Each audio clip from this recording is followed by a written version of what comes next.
नमस्ते दोस्तों, स्वागत है आपके अपने YouTube channel Aradhana and blogs पे। दोस्तों, आप लोग कैसे हैं? तो उम्मीद करती हूँ कि आप लोग ठीक होंगे। दोस्तों, आज की वीडियो में हम बात करेंगे कि सोमवती अमावस्या कब है और सोमवती अमावस्या के व्रत में हमें क्या कुछ ध्यान रखना चाहिए। क्या हमें फलाहार पे व्रत रखना चाहिए या फिर हमें खाना खा के भोजन मतलब एक समय का भोजन खा के हम व्रत रख सकते हैं या फिर हम नहीं रख सकते हैं।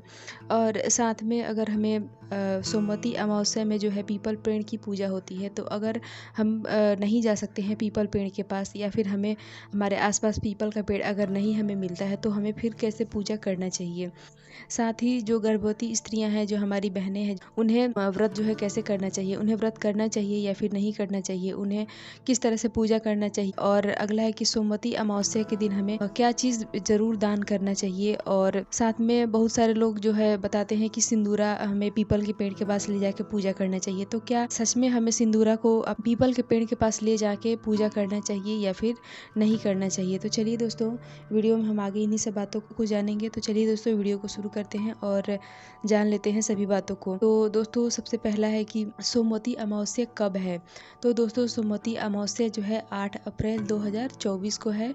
दिन है सोमवार। 8 अप्रैल को ही हम व्रत करेंगे। स्नान दान जो भी करना होगा हम 8 अप्रैल को ही करेंगे। दोस्तों, आप व्रत चाहे जैसे भी रखें।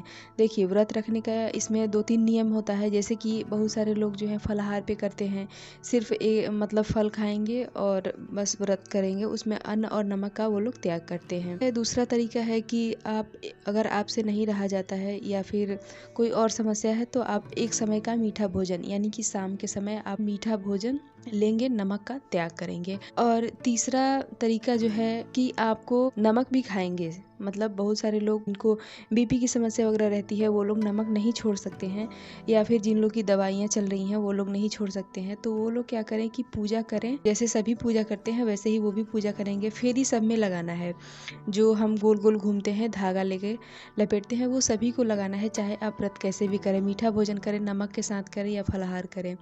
तो ये हो गया। तो उसमें आपको क्या करना है कि सिर्फ आप लहसुन प्याज जैसी तामसिक चीज़ों को ही त्याग करेंगे। बाकी आप सेंधा नमक अपने खाने में डाल के और एक समय वो भी शाम को खा सकते हैं, कोई दिक्कत नहीं है। तो ये 3 तरीका है, आप 3 तरीका में से किसी भी तरीके से व्रत रख सकते हैं। पूजा पाठ तो सभी में करना है। अगला है कि दोस्तों, एक तो अमावस्या तिथि हो जा रही है, तो हमें अमावस्या तिथि के दिन बाल भूल के भी नहीं धोना चाहिए। चाहे हम किसी और दिन धो लें, लेकिन अमावस्या तिथि पे हमें बाल नहीं धोना चाहिए। तो आप ये चीज़ ध्यान रखें और एक दिन पहले ही आप बाल धो के स्नान करें।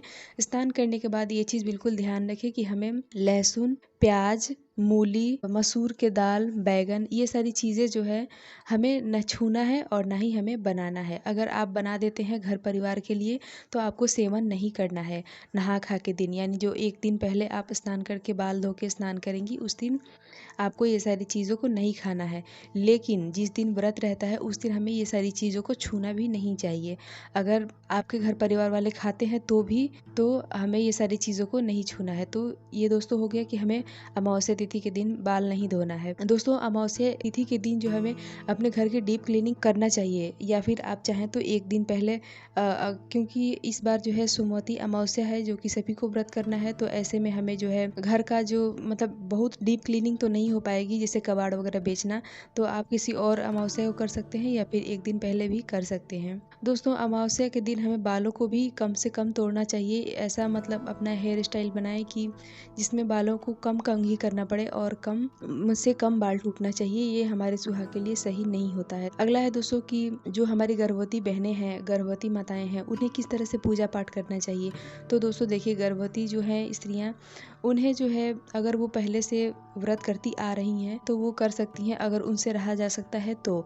क्योंकि देखिए, आपके घर में जो है एक बच्चा पल रहा होता है, तो ऐसे में उसका ध्यान रखना आपके लिए सबसे ज़्यादा और सबसे ज़रूरी होता है। तो इसलिए आप अगर पहले से व्रत करती आ रही हैं और आपसे हो सकता है, मतलब हो जाएगा, तो आप करें। अगर पहले से व्रत नहीं कर रही हैं तो मैं तो यही सलाह दूंगी कि आप इस बार ना उठाएं। इसी साल में एक और अमावस्या भी आएगी, तो आप उस समय भी उठा सकते हैं।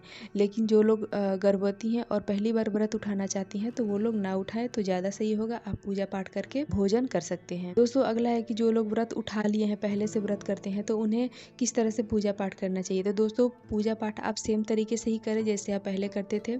सिर्फ आपको पीपल वृक्ष की जो है फेरी नहीं लगाना है। आप गोल गोल नहीं घूमेंगे, धागा को नहीं लपेटेंगे। ये हो गया दोस्तों। अगला है दोस्तों कि हमें दान क्या करना चाहिए। तो दोस्तों देखिए, अमावस्या तिथि के दिन हमें आटा और सिंदूर, ये दो मुख्य चीज़ें हैं जो कि हमें दान करना चाहिए। तो आप आटा और सिंदूर कुछ उस पे सिक्के रख के, मतलब 11, 21, 51 जितनी आपकी श्रद्धा हो आप रख के, और फिर आप उसे किसी भी ज़रूरतमंद को या फिर मंदिर में भी रख सकते हैं। दोस्तों अमावस्या के दिन हमें रुई से भी परहेज करना चाहिए, या फिर रुई की बाती भी हमें नहीं बनाना चाहिए। और साथ ही जो लोग व्रती हैं उन्हें रुई के बेड पे भी नहीं सोना चाहिए। तो आप इन चीज़ों का विशेष ध्यान रखें और आप साफ़ सुथरे कपड़े की, सूती की कपड़े की बाती बनाएं, रुई की बाती का प्रयोग ना करें। और साथ ही दीपक जलाने के लिए घी का या फिर तिल का तेल का प्रयोग करें। सरसों का तेल ना यूज़ करें, ना इस्तेमाल करें। ये हो गया दोस्तों इसमें विशेष रूप से पीपल पेड़ की पूजा होती है, जिसमें कुछ मुख्य सामग्री है जिसके बिना हम पूजा नहीं कर सकते। वो सामग्री कुछ इस प्रकार है कि हमें सबसे पहले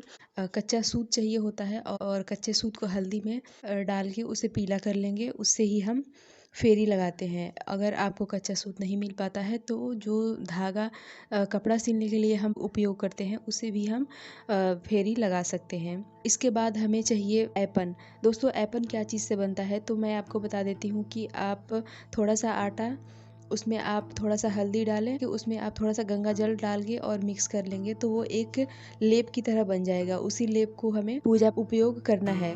और साथ ही धूप बत्ती, अगरबत्ती जो भी आप प्रयोग करते हैं, और साथ ही भोग लगाने के लिए हम कोई भी सीजनल फल ले लेंगे। साथ ही हम काउंटिंग करने के लिए कोई एक चीज़ ले लेंगे। आप चाहे तो मुकुलदाना भी ले सकते हैं, मूंगफली ले सकते हैं, काले वाले जो चने होते हैं उनको भी ले सकते हैं, या फिर आप किशमिश का भी उपयोग कर सकते हैं काउंटिंग के लिए। तो आप पहले ही एक दिन पहले ही आप 108 बार गिन के रख ले, उसके बाद आप पूजा करें। और साथ ही में चाहिए 1 पैकेट नया सिंदूर, जो कि इसके बिना हमारी पूजा नहीं हो सकती है।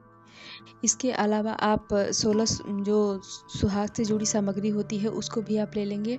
आप उसको दान भी कर सकते हैं, या फिर आप खुद के उपयोग के लिए, इस्तेमाल के लिए रख सकते हैं। उसके बाद आप एक अपने पति के लिए भी कोई चीज़ लेंगे। आप चाहे तो रुमाल, गमछा, तौलिया, या फिर शर्ट, टी शर्ट कुछ भी ले सकते हैं। आप अपने मर्जी के अनुसार ले लें। अगर वो सफ़ेद है तो उसको आप एक किनारे पे हल्दी लगा दें, ताकि वो सफ़ेद का जो है भेद मिट जाएगा। उस दिन हमें सिंदूरा, अगर आपके पास में है जिससे हमारी शादी होती है, वो अगर है तो उससे भी हमें सिंदूर करना चाहिए, अपनी मांग में भरना चाहिए। और अगर हमारे पास नहीं है तो भी कोई बात नहीं है, जो हम नॉर्मल सिंदूरदानी से सिंदूर करते हैं उसे भी हमें करना चाहिए। और सबसे महत्वपूर्ण बात है कि क्या हमें पीपल पेड़ के नीचे सिंदूरा को ले जाना चाहिए या फिर नहीं ले जाना चाहिए। तो दोस्तों देखिए, सिंदूरा को हमें हर जगह पे नहीं लेके घूमना चाहिए। बहुत विशेष पर्व होता है, बहुत विशेष कोई त्योहार होता है तो ही हमें अपना सिंदूरा जो है बार बार लेके जाना चाहिए। अन्यथा हमें अपनी सिंदूरा जो है जतन से संभाल के रखना चाहिए, क्योंकि देखिए बहुत भीड़ होता है एक तो सोमवती अमावस्या के दिन।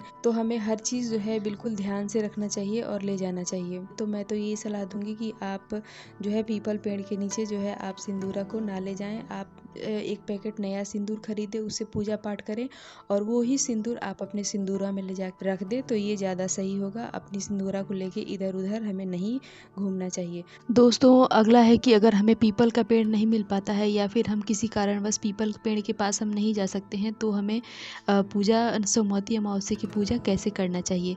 तो दोस्तों अगर आप पीपल पेड़ के पास नहीं जा सकते हैं तो आप जो है, अगर आपके घर में तुलसी का पौधा है तो आप वहाँ पे भी फेरी लगा सकते हैं, या फिर अगर आपके घर में या घर के आसपास समी का पौधा है तो आप उसमें भी पूजा पाठ कर सकते हैं, फेरी लगा सकते हैं। तो दोस्तों हमारा वीडियो यहीं तक का है। उम्मीद है कि ये जानकारी आपको अच्छी लगी होगी।